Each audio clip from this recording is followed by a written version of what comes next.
Hey everyone, welcome back to my channel. This is Shobha. तो आज हम डिस्कस करेंगे अबाउट एम्प्लॉयमेंट बॉन्ड। आप में से बहुत सारे लोगों ने मुझसे क्वेश्चंस किए, कुछ कंफ्यूजन है, आपके क्वेरीज भी आए हैं through Instagram, through mails and comment में भी मुझे कुछ क्वेश्चंस पूछे गए हैं अबाउट द बॉन्ड। तो आई ट्राई कि आज की वीडियो में मैं आपके सारे डाउट, सारे कंफ्यूजन्स क्लियर कर दूं। एंड फिर भी अगर कोई भी डाउट्स, कोई भी क्वेरी और कंफ्यूजन है तो आप मुझे कमेंट सेक्शन में कमेंट कर सकते हैं। आई ट्राई कि वो सारे क्वेश्चंस जो है मैं अपने अपकमिंग नेक्स्ट वीडियो में आप लोग के साथ शेयर करूंगी as a bond question and answer. तो आगे बढ़ने से पहले अगर आप मेरे चैनल पे नए हो तो मेरे चैनल को सब्सक्राइब कर देना एंड बेल आइकन को भी हिट कर देना फॉर द नोटिफिकेशन। चलिए आगे बढ़ते हैं। आज हम डिस्कस करेंगे व्हाट इज बॉन्ड, क्लॉजेस क्या होते हैं बॉन्ड के, कैसे कंपनी लीगल एक्शंस लेती है एंड कैसे कोर्ट डिसीजंस लेते हैं एंड कैसे ये एक इंपॉर्टेंट रोल प्ले करता है in background verification and at the end कुछ टिप्स एंड कुछ advice for you before signing a bond. तो चलिए स्टार्ट करते हैं। Number 1, what is bond?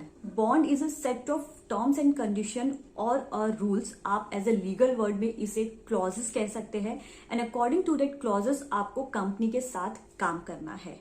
जो भी उसमें क्लॉजेस है आपको वो फॉलो करना है। आज मैं आपके साथ 3 क्लॉज डिस्कस करूंगी। Number 1 stay period, number 2 penalty amount and number 3 submission of documents.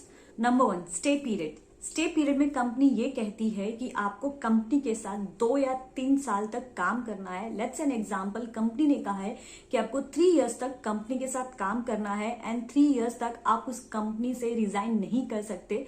3 years बाद जैसे आपका बॉन्ड एक्सपायर हो जाता है, खत्म हो जाता है, तो ही आप कंपनी से रिजाइन कर सकते हैं एंड आप कंपनी को छोड़ सकते हैं। और अगर आपने कंपनी से रिजाइन किया बिफोर एक्सपायर द बॉन्ड तो कंपनी आपके अगेंस्ट लीगल एक्शन लेगी। So as per the law कोई भी कंपनी आपको फोर्स नहीं कर सकती है अपने साथ काम करने के लिए फोर्सफुली। ये आपका डिसीजन है कि आपको किसके साथ काम करना है, किस कंपनी के साथ काम करना है एंड कब तक काम करना है। तो कंपनी को कोई राइट्स नहीं है कि आपसे फोर्सफुली काम करवाए। Number 2 penalty amount. जैसे कि मैंने फर्स्ट क्लॉज में आपको बताया कि कंपनी आपके अगेंस्ट लीगल एक्शन लेती है। सपोज इन केस आपका बॉन्ड 3 इयर्स का है एंड 3 साल के पहले आपको कंपनी से रिजाइन करना है but company is not ready to release you, आपको छोड़ने के लिए तैयार नहीं है। तो इन दिस केस कंपनी आपके सामने 2 ऑप्शंस रखती है। फर्स्ट, या तो आप पेनल्टी अमाउंट पे कर दीजिए जो कि बॉन्ड में लिखा हुआ है। पेनल्टी अमाउंट में कंपनी नॉर्मली 1 लाख, 2 लाख, 3 लाख या जो भी उन्हें अमाउंट लिखना रहता है वो लिख देते हैं एंड आपको वो अमाउंट पे करना है। बट इफ इन केस आप वो अमाउंट नहीं पे करते हो तो कंपनी आपको रिलीज नहीं करेगी एंड आपको 3 इयर्स तक जो भी स्टे पीरियड है आपको वहां पे काम करना है।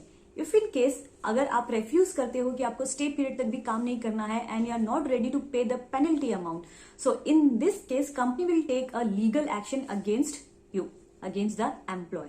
सो कोई डिसीजन लेने के पहले ये देखती है कि आपकी सैलरी कितनी है, आपका पोस्ट क्या है, आपका डेजिग्नेशन क्या है, आपने कितने साल तक उस कंपनी के साथ काम किया है एंड आपकी ट्रेनिंग पे कितने एफर्ट्स किए गए हैं। बेस्ड ऑन दैट कोर्ट एक रीजनेबल अमाउंट बताती है जो कि आपको पे करना होता है। रीजनेबल अमाउंट, ना ही कि बॉन्ड में जो पेनल्टी अमाउंट मेंशन किया है।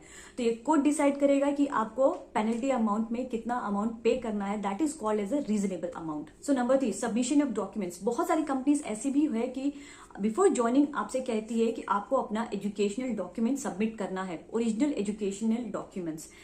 एंड जब आपका बॉन्ड एक्सपायर होता है या जब आप कंपनी से रिजाइन करोगे तब आपको आपके डॉक्यूमेंट्स, एजुकेशनल डॉक्यूमेंट्स, सर्टिफिकेट जो है आपको रिटर्न कर दिए जाएंगे। बट इन बिटवीन दैट अगर आपने बिफोर एक्सपायरिंग अ बॉन्ड और बिफोर द स्टे पीरियड अगर आप कंपनी से रिजाइन करते हो या एब्सकॉन्ड हो रहे हो तो आपके डॉक्यूमेंट्स आपको रिटर्न नहीं किए जाएंगे।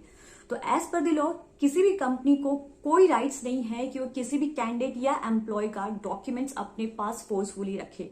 ऐसा करने पे आप कंपनी को लीगल नोटिस भी भेज सकते हो and based on that legal notice company आपके डॉक्यूमेंट्स आपको रिटर्न प्रॉपरली सेफली कर देगी।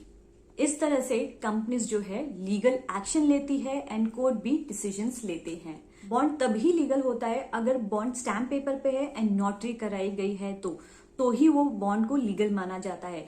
अगर बॉन्ड सिंपल पेपर पे है या कंपनी के लेटर हेड पे है देन वो लीगल नहीं है एंड उस बेस पे कंपनी कोई एक्शन नहीं ले सकती है आपके अगेंस्ट। सो ये कैसे एक इंपॉर्टेंट रोल प्ले करता है इन बैकग्राउंड वेरिफिकेशन। अगर आप कंपनी से एब्सकॉन्ड हो गए हो, आपने अपना स्टे पीरियड कंप्लीट नहीं किया है एंड आपने बॉन्ड ब्रेक किया है, तो डेफिनेटली कंपनी आपके फीडबैक में नेगेटिव फीडबैक देती है, नेगेटिव पॉइंट्स बताती है, नेगेटिव रिमार्क्स देती है। तो जब एम्प्लॉयमेंट वेरिफिकेशन होता है तो वहां पे नेगेटिव रिमार्क की वजह से आपके एम्प्लॉयमेंट वेरिफिकेशन में भी नेगेटिव मार्क्स आ जाते हैं।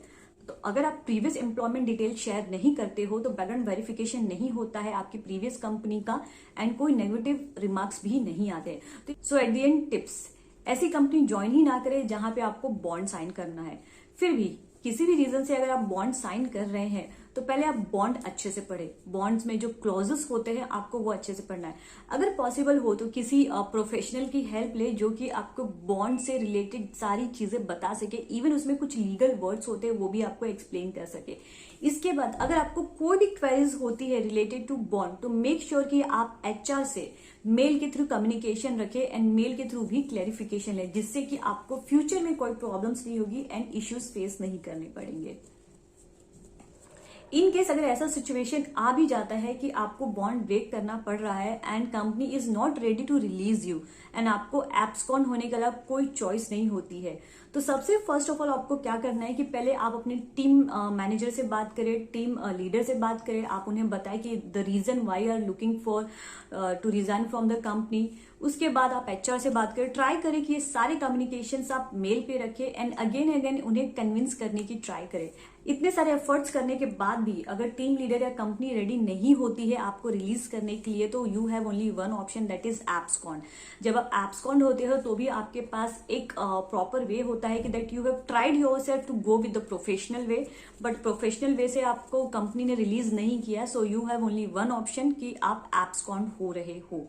इन फ्यूचर में भी अगर कभी एम्प्लॉयमेंट वेरिफिकेशन होता है तो आपके पास मेल कम्युनिकेशन है आपके टीम लीडर्स के साथ, HR के साथ, आप वो भी उन्हें शेयर कर सकते हो, बता सकते हो कि आपने कितना ट्राई किया to go with the professional way but the company is not ready to release you, that's why आपने ये स्टेप लिया एब्सकॉन्ड होने का, जिससे ये शो होता है कि that you are following the professionalism.